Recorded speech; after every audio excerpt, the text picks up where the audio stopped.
So, the topic I want to talk about today is rules and government. Why do we have rules? Why do we have government? How do they relate to each other? And how do we know if they're working and if they're valid? Okay, so first things first, let's talk about some of the rules we have to follow when we're at home. One of the rules I always had growing up was making my bed first thing in the morning.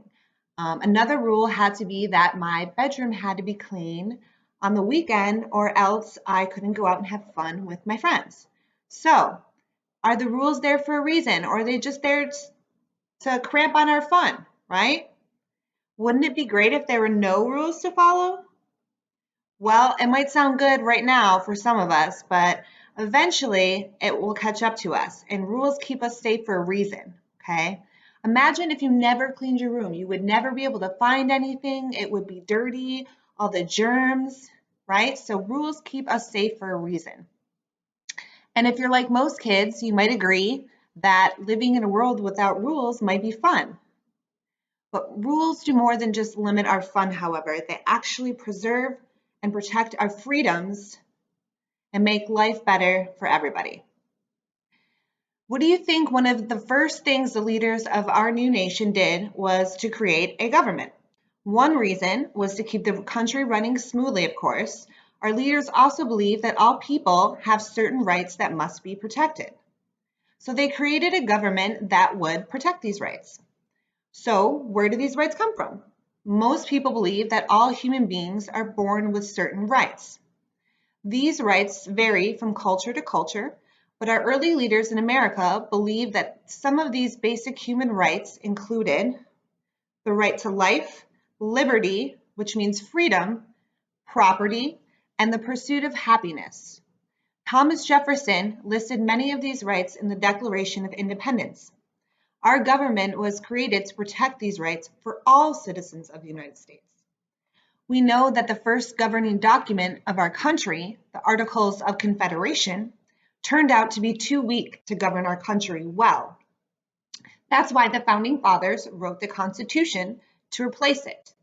I bet you didn't know that. There was a draft before the Constitution that was written, but it was not passed because it didn't really solve any of the problems that the Articles created.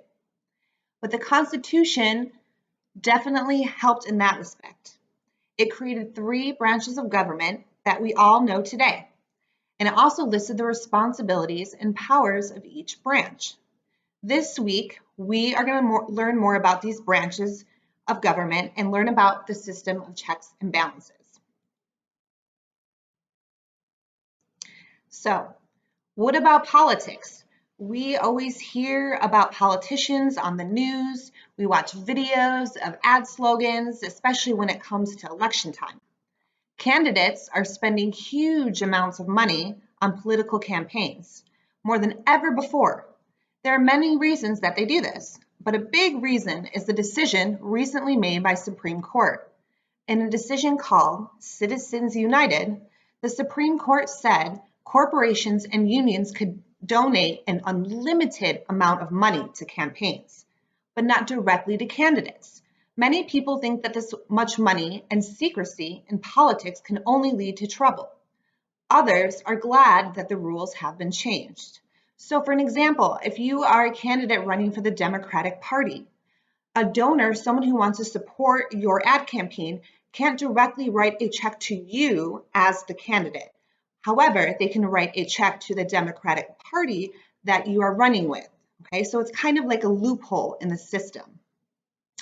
A company or group with a lot of money, therefore, can pay for commercials that support the candidate they like and then also can criticize other candidates.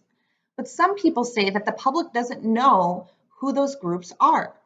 The groups might not be honest about what they represent and what they want the candidate to do. Or if he or she is even elected, will they do what they promised? If the candidate is elected, then some believe that the groups will just say, "We helped you win. Now you change the laws to help our group get what we want." Those who agree with this new Supreme Court's decision say it's good to have fewer rules and less government involvement in campaigns. It's like a hands-off approach to government. Many believe it doesn't matter who gives money, and politicians will do the jobs that are elected to do. Political races will certainly be different because of the new rules coming up. Watch the candidates' commercials and discuss them with your parents and teachers. What do you think about money in politics? Is it a bad thing? Is it a positive thing? Will it support them or will it lead to corruption? You tell me. All right, next we're going to talk about the three branches of government, okay? There is the executive branch, which is where the president resides. That is his branch, the executive branch.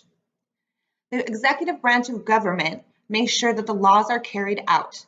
It also is in charge of the military. The head of the executive branch of government is the President of the United States. Many other government offices include the President's cabinet and departments such as the Department of Defense and the Social Security Administration are also part of the executive branch. Including the men and women of the military, more than 4 million Americans currently work for the executive branch. The legislative branch. This branch makes the laws and establishes taxes.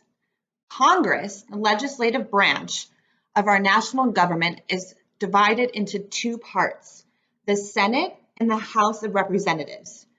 2 senators are elected from each state. So there are 100 senators total, 2 from each state. The number of representatives for each state depends on how many people live there. The larger states send more representatives and the smaller states send fewer. So for example, California and New York are large population states. Therefore, they're going to send a lot more representatives to Congress than, say, Rhode Island or New Hampshire because their population is not as large. But the senators, there's always 2 senators per state regardless of population or size. Therefore, there's 2 senators in California and 2 senators in Connecticut. It doesn't matter how big your state is or how many people live there. The number of representatives, again, depends on population. Today, there are 100 senators and 435 representatives serving in the House, all of them elected by people of the state. So when your parents go out to vote, they are voting for the representatives that will represent their interests in government. The judicial branch is the court system, the Supreme Court, the highest court in all the land. The judicial branch interprets the laws or decides what they mean. It also decides if they follow the Constitution. The main goal of the Supreme Court is to decide if the law is constitutional or unconstitutional.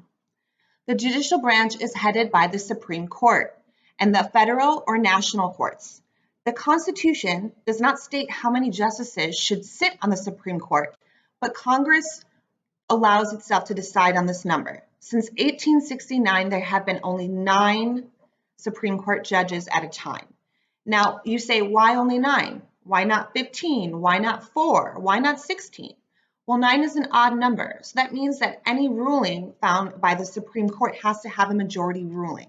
Therefore, there has to be 5 for and 4 against to get a ruling, for or against. There can be a majority that way. If there's 10, there could be a tie, okay? So the whole point of having 9 is to have an odd number so that there would not be a potential tie in a verdict. The role of the judicial system is to make sure that the rights of all citizens are protected and that the law is followed.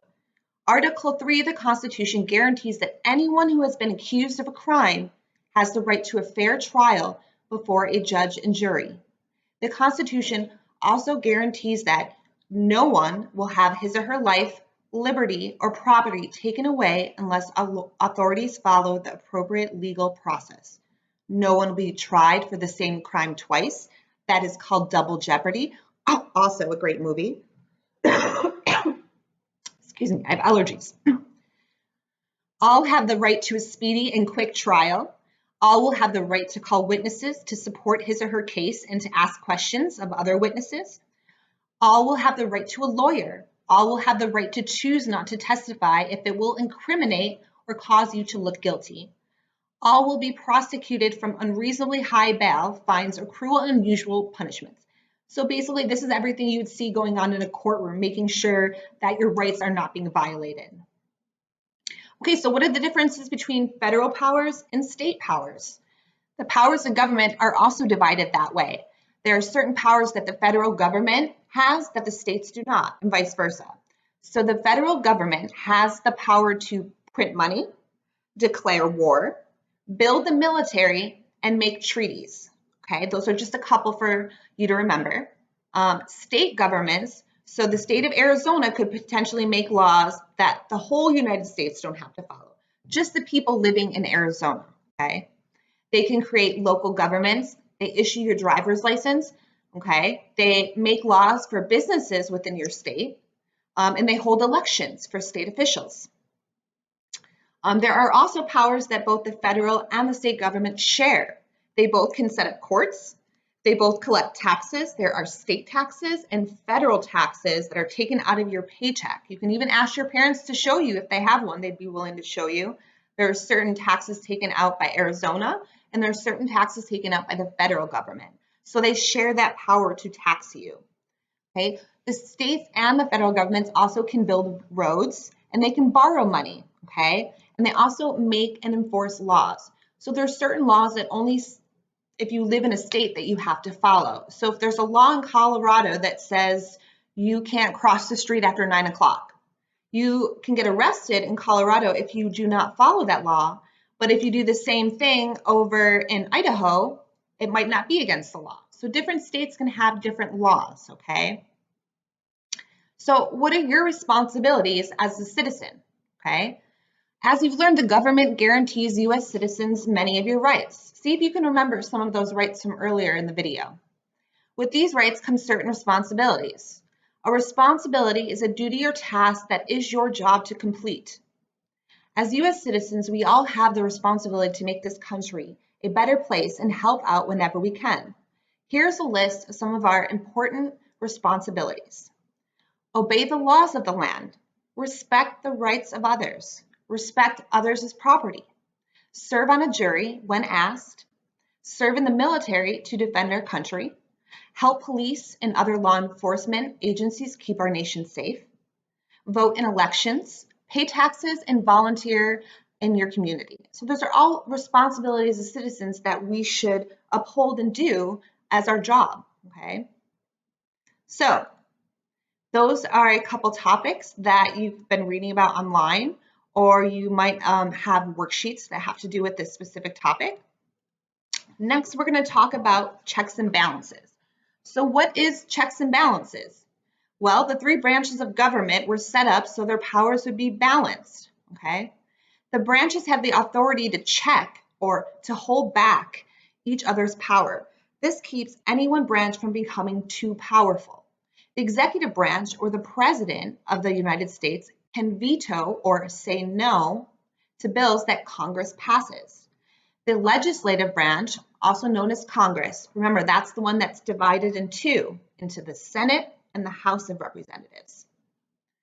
They can veto the bill that Congress passes, or Congress has the power to cancel the president's veto. Okay, see how they're checking each other, making sure that one can overpower the other?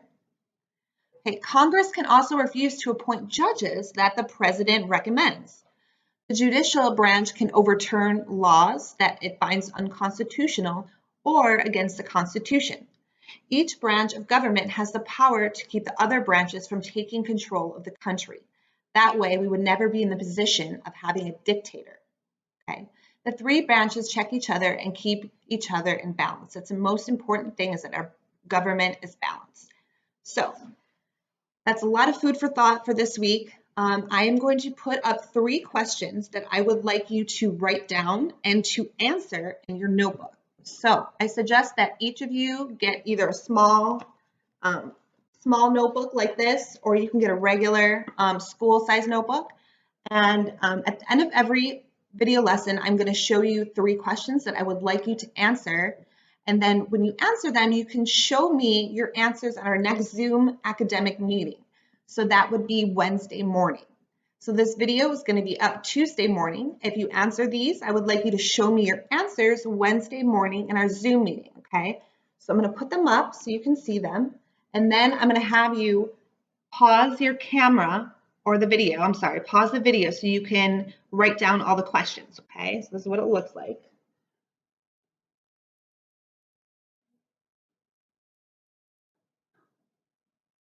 All right.